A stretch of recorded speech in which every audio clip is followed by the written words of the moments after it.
ya Pwani. Kutoka County 003 Kilifi. Radio inayovuma ndani ya Pwani. Coco FM. Radio inayokupa ladha ya Pwani. Coco FM. Hii ni Coco FM, ladha ya Pwani. Kutoka County ya Kilifi, hii ni mionzi ya Coco FM. Barabara kutoka Kibaoni mpaka Baba. Tunaomba rais katika uwiano wake na Baba Raila. Habari kwa uketo kuhusu matukio tofauti yanayogusa mzunguko wa maisha yako moja kwa moja. Tumeweza kuleta policy kwa sababu masuala mengi bila sheria haizienda. Maelezo yanayotendeka kwa sasa katika ngazi tofauti, iwe ni kimataifa ama kitaifa, mijini hata vijijini. Kenya tuipendayo ni Kenya ambao mwananchi halalamiki. Zipate papa hapa habari kwa utendeti moja kwa moja kila baada ya saa.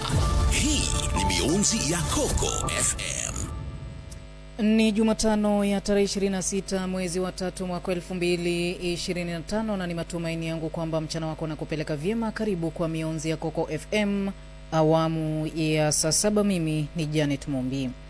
Na nikianza taarifa ni kwamba mkurugenzi wa shirika la AIDS Healthcare Foundation AHF, Daktari Hamza Bulhan ametoa wito kwa wakazi wa kaunti ya Mombasa kujitokeza kwa vipimo vya afya ili kujua hali zao kuhusiana na ugonjwa wa kifua kikuu.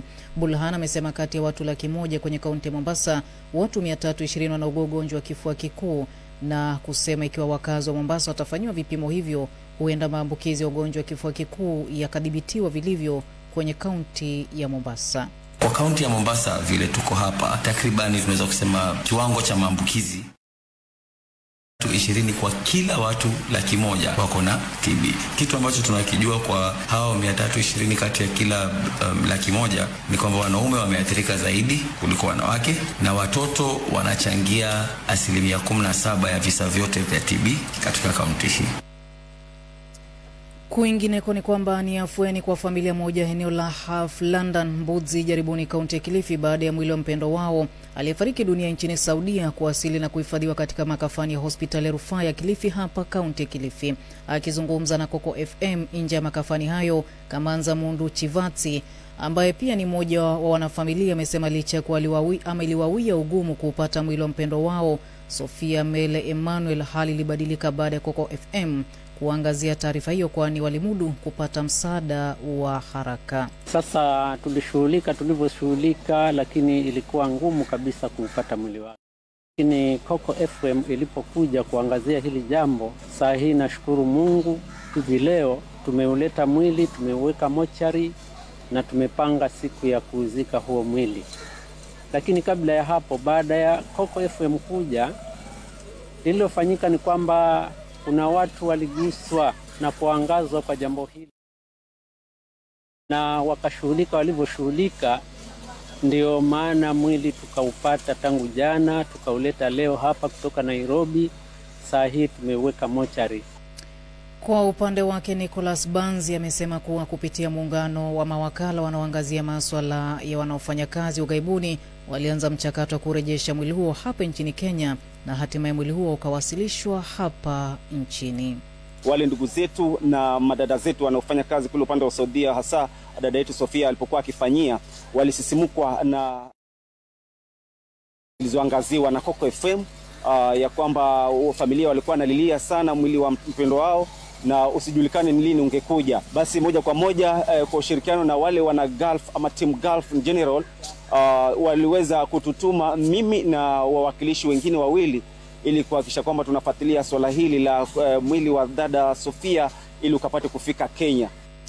Banzi amesema kuwa kwa sasa wanatarajia kusitiri mwili wa mpendo wao tarehe 5 mwezi wa 4 nyumbani kwa Mbudzi, Jaribuni, kaunti ya Kilifi. Tuliweza kuzuru afisi za Foreign Affairs na lia kilio chetu kwa yule director wa hiyo afisi, na akatuahidi kwamba basi ujumbe wetu umeweza kupokelewa, na siku hiyo hiyo barua ikaandikwa na embassy ya Saudi hapa Kenya hadi kule Saudia ili kuuliza ama kuomba authority ya ule mwili, kupeana authority ya ule mwili huo utakuja, yani it's a no objection letter. Mwili wa dada yetu Sofia umepata kufika Kenya na tumehifadhi katika makafani hapa Kilifi ili tukisubiri kwamba tukapate kustiri mnamo juma lijalo tarehe 5.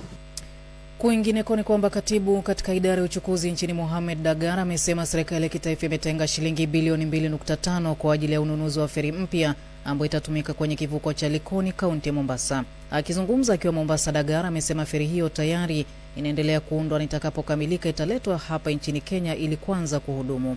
Dagar amesema feri hiyo itasaidia kudhibiti misongamano ya kila mara kwenye kivuko hicho cha Likoni. Aidha, Dagar amekosoa kile anachodai kuhangaishwa na serikali ya kaunti ya Mombasa katika kutekeleza majukumu yake na kusema ni lazima kuwe na ushirikiano ili kuimarisha taifa hili kimaendeleo. Twaeka feri iko under construction. 2.5 billion Kenya shillings kujenga feri. Lakini mimi lazima leo niseme hii development ya hii nchi tumepatiwa na citizenry. Mimi kama nitajenga airstrip 20 sitaki permission ya mtu yoyote kuleta feri pale kivuko cha Likoni. Manake wengine wanaambia paka ufanye application form, paka uombe ruhusa kwa huyu. Vile Dagar amesema idara yake haitaji ruhusa kutoka kwa serikali za kaunti ili kufanikisha utekelezwaji wa miradi. As the accounting officer of the ministry, I do not need a permission to bring any development in any county. Naeka vessels ferry Homa Bay. Homa Bay, 80% of Lake Victoria is in Homa Bay. Nimeenda nitaeka ferry pale. Watu wa kutoka Mbita watakwenda mpaka Soi, watakwenda mpaka Asembo Bay, watakuja mpaka Homa Bay. Wengine ukenda waambiwa mwanzo paka sijui tuzungumze, ujaze application form. Kwa nini wewe wataka kuleta reli hapa? Kwa nini wataka kuleta? Hakuna. Wakati wa Dagar amesema kuwa Wizara ya Barabara na Uchukuzi nchini imewekeza zaidi katika kuimarisha miundombinu kama viwanja vya ndege na reli miongoni mwa mingine.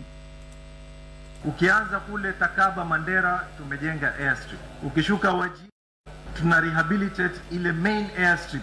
Garissa tunataka kuweka airstrip. Bungoma tumeweka airstrip. Kericho, Kerenga we want to put an airstrip. Migori we want to put a terminal building. Voi tumeweka airstrip.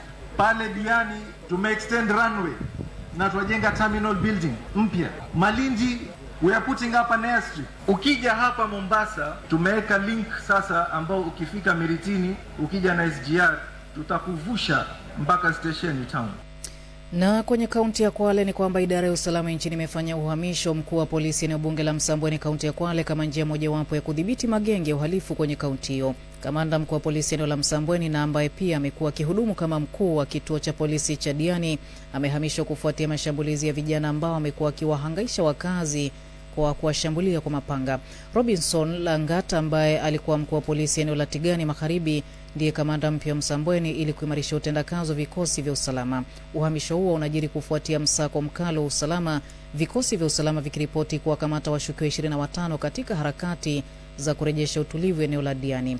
Kamanda wa polisi kanda ya Pwani Ali Nuno amesema ni lazima vijana hao wanaohangaisha wakazi wa Diani wakabiliwe kisheria na kuwaonya maafisa wa polisi ambao watatatiza juhudi hizo kuwa watahamishwa mara moja. Shahidi wa 30 katika kesi ya mauaji inayomkabili mhubiri tata Paul Mackenzie Ntenge ameiambia mahakama kwamba mhubiri huyo alimpa babake dhamana ya shilingi 10,000 alipokuwa amekamatwa kwa kuanzisha kanisa la Good News nyumbani kwao na kuachisha watoto wao shule. Shahidi huyo kwa jina Jimmy Mganga mwenye umri wa miaka 33 amesema baada ya babake kuachiliwa familia iligeuka dhidi yake na kumlaumu kwa kujaribu kumfunga mzazi wake na kwamba Mackenzie alikuwa rafiki mkubwa wa babake, kila mara alikuwa akimtembelea nyumbani kwao. Kulingana na Mganga, baadaye babake alienda Shakahola akisema alikuwa anaenda kununua kipande cha ardhi ili kufanya kilimo na kisha alirudi kuwachukua dada zake watatu na kuacha Jimmy na kakake wawili nyumbani. Na kabla ya kukujuza yanayojiri kimataifa ni kwamba tume ya kitaifa ya ardhi NLC imeanza uchunguzi kuhusu malalamishi ya wenyeji waliofurushwa katika eneo la Malindi ili kupisha upanuzi wa uwanja wa ndege wa kimataifa ya Malindi. Zoezi hilo ambalo linalenga kushughulikia masuala ya fidia na umiliki wa ardhi linaashiria hatua kubwa ya kutatua migogoro ya muda mrefu ambayo inazunguka mradi wa ujenzi wa uwanja huo wa ndege wa Malindi. Akizungumza katika hafla hiyo, meneja wa mamlaka ya viwanja vya ndege KAA Abel Gogo amesema kwamba serikali ya kitaifa itahakikisha kila mtu ambaye alifurushwa anapata haki yake. We are here with the National Land Commission, with the representation of the chair and the commissioners, to receive petitions from locals who claim to have been evicted as we were acquiring the land. So we are happy for this progress because we want to believe that soon the matter will be fully settled. Kwa upande wake mwenyekiti wa tume ya ardhi nchini NLC Gashon Otachi amesema anashirikiana na KAA pamoja na wizara husika ili kuhakikisha hilo linatekelezwa, kauli ambayo imeungwa mkono na naibu mwenyekiti wa NLC Gertrude Nguku, ambaye amesema baada ya kubainika wanaopaswa kulipwa fidia wataanza mara moja harakati za ulipaji huo. They are going in a systematic way, and we are working closely with KAA and the ministry in terms of the availability of. And after we've done the evaluations, then we deal with the first phase and complete, and then move on to the second phase. So let me not give timelines now, but I think there is a keen desire to really conclude the exercise of compensation. The court has sent a decision to us, and it has established that we should proceed and verify who really needs to be compensated and whether they have those interests and those rights. And if there are some who have been already compensated, we need to verify the ones who have not. Hii ni mionzi ya Coco FM. Wasomaji wenye tajriba katika tasnia ya habari, wakikuletea taarifa kwa wakati pindi yanapotendeka, tena kwa ufasaha, bila kuficha, bila vizuizi wala kukawia. Hii ni mionzi ya Coco FM. Karibu tena. Na katika rubaa za kimataifa ni kwamba nchi ya Marekani imeweka vikwazo vya kuuza bidhaa nje kwa makampuni 70 kutoka nchi 8 zikiwemo Pakistan, China na Umoja wa Falme za Kiarabu. Kampuni zinazolengwa na vikwazo vya Marekani ni pamoja na za Pakistan 19, za Kichina 42 na 4 kutoka Umoja wa Falme za Kiarabu, pamoja na makampuni kutoka Iran, Ufaransa, Afrika, Senegal na Uingereza. Serikali ya Marekani inadai kuwa taasisi ambazo imewekea vikwazo zinafanya shughuli zake kinyume na usalama wa taifa la Marekani na maslahi ya sera za kigeni. Mnamo Aprili mwaka 2024, Marekani pia ilitangaza vikwazo vya kampuni 3 za China na 1 ya Belarusi kwa madai ya kuunda na kuunga mkono mpango wa makombora ya Pakistan. Kampuni za Pakistan ambazo zimekuwa chini ya vikwazo vya Marekani ni pamoja na Allied Business Concern Private, Ariston Trade Links, kampuni ya uhandisi ya Breitling, Global Traders, Indatech International na Intralink, na Linkers Automesh Private Limited na NA Enterprises.